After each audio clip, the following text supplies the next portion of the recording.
Baik, bismillah. Assalamualaikum warahmatullahi wabarakatuh. Raditu billahi rabba wa bil islami dina wa bi Muhammadin nabiyya wa rasula. Hanya kepada Allah tempat kita bersyukur dan hanya kepada Nabi Allah Muhammad sallallahu alaihi wasallam tempat kita bersolawat. Allah. Baik, pada kali ini saya akan membahas mengenai aturan zakat.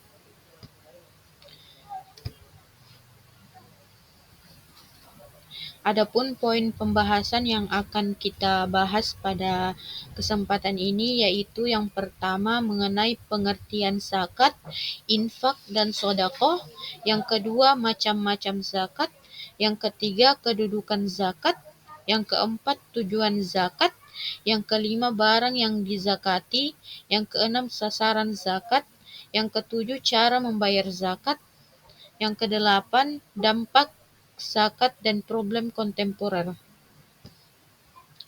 Baik, untuk mengefisienkan waktu, langsung saja kita masuk pada pembahasan yang pertama, yaitu mengenai pengertian zakat, infak, dan sedekah, di mana zakat, infak, dan sedekah merupakan tiga amalan dalam Islam yang berkaitan dengan pemberian harta untuk kemaslahatan. Meskipun memiliki tujuan yang sama, tetapi perbedaan mendasar di antara ketiganya yaitu dalam hal kewajiban, syarat, dan juga nisab. Pada zakat, zakat adalah harta tertentu yang wajib dikeluarkan oleh seorang muslim atau badan usaha milik orang Islam untuk diberikan kepada yang berhak menerimanya sesuai dengan syariat Islam. Zakat memiliki syarat dan nisab yang berbeda-beda untuk setiap jenis hartanya. Contohnya, zakat fitrah wajib dikeluarkan bagi setiap muslim merdeka dan berakal sehat yang mampu dengan nisab 1 jiwa senilai 2,5 kilogram beras atau makanan pokok lainnya. Yang kedua, infak. Infak adalah mengeluarkan sebagian harta untuk kepentingan yang diperintahkan dalam agama Islam. Infak tidak memiliki nisab dan tidak wajib, sehingga bisa dilakukan oleh siapa saja dan kapan saja. Contohnya, infak adalah membangun masjid, membantu korban bencana, atau membiayai pendidikan anak yatim. Selanjutnya, yang ketiga mengenai sodakoh, di mana sodakoh adalah pemberian sukarela yang diberikan untuk tujuan yang memperoleh ridho dari Allah Subhanahu wa Ta'ala. Sodako tidak memiliki nisab dan tidak wajib, sama seperti infak tadi. Sodakoh bisa dilakukan dalam bentuk harta, tenaga, pikiran, bahkan senyuman. Contoh sodakoh adalah memberikan uang kepada pengemis, membantu tetangga yang kesulitan, atau membersihkan masjid. Pembahasan kedua yaitu mengenai macam-macam zakat.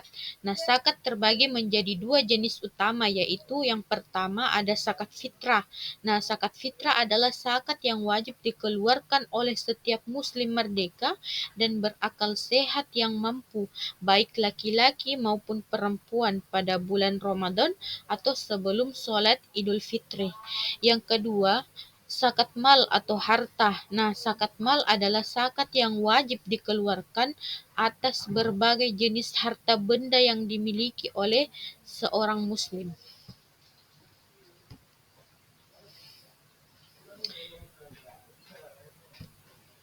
Pembahasan yang ketiga yaitu kedudukan zakat, di mana kedudukan zakat dalam Islam sangatlah tinggi dan mulia. Hal ini dapat dilihat dari beberapa aspek berikut. Yang pertama, zakat sebagai rukun Islam, di mana zakat merupakan salah satu dari 5 rukun Islam. Hal ini menunjukkan bahwa zakat adalah hal penting dan wajib untuk dilaksanakan oleh setiap muslim yang memenuhi syarat. Yang kedua, penegasan dalam Al-Quran dan hadis di mana perintah menunaikan zakat ditegaskan berkali-kali dalam Al-Quran dan hadis. Jadi hal ini menunjukkan bahwa zakat adalah ibadah yang sangat penting dan memiliki pahala yang besar. Yang ketiga, manfaat zakat bagi individu dan masyarakat di mana manfaat zakat diantaranya membersihkan harta dari hak orang orang lain, menumbuhkan rasa syukur dan juga kepedulian terhadap sesama, dan membantu fakir miskin. Yang keempat, ancaman bagi orang yang meninggalkan zakat, di mana bagi orang yang tidak menunaikan zakat, Allah telah memberikan ancaman yang berat baik di dunia maupun akhirat sebagaimana yang dijelaskan dalam Al-Quran dan hadis.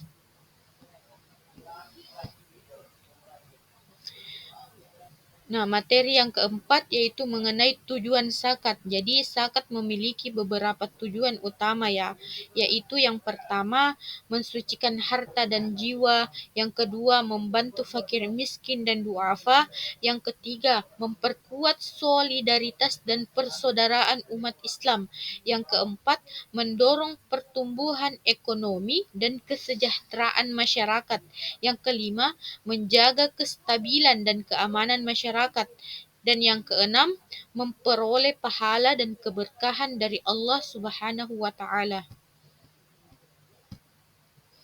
Materi yang kelima mengenai barang yang disakati.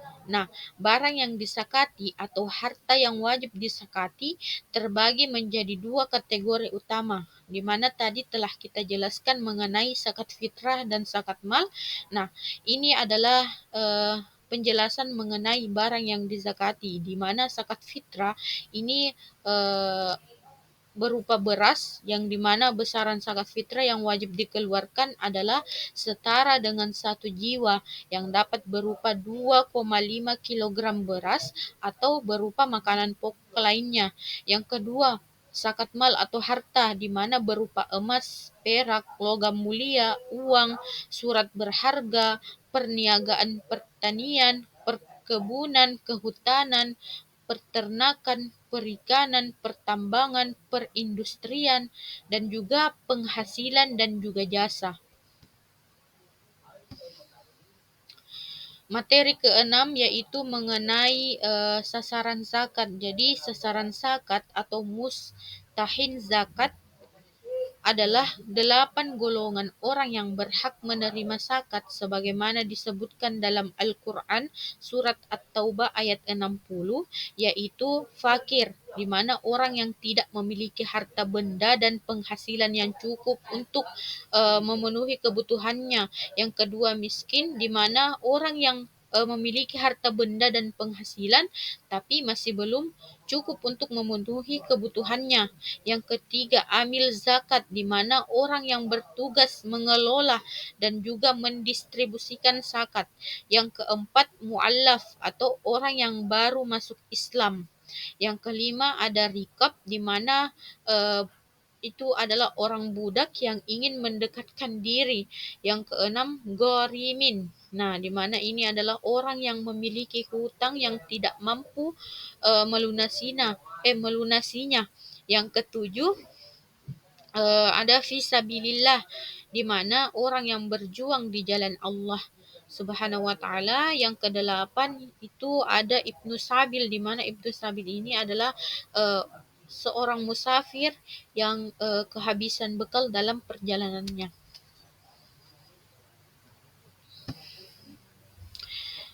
Materi ketujuh mengenai cara membayar zakat, di mana cara membayar zakat yang pertama itu telah masuk waktunya. Yang kedua, menghitung besaran zakat fitrah. Yang ketiga, membaca niat ketika membayar zakat fitrah.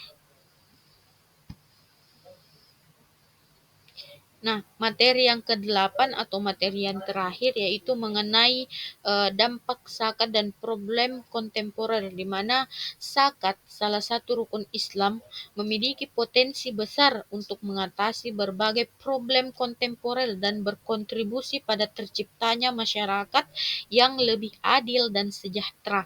Nah, dampak zakat tidak hanya terbatas pada pemenuhan kewajiban agama, tetapi juga mencakup aspek ekonomi dan pembangunan.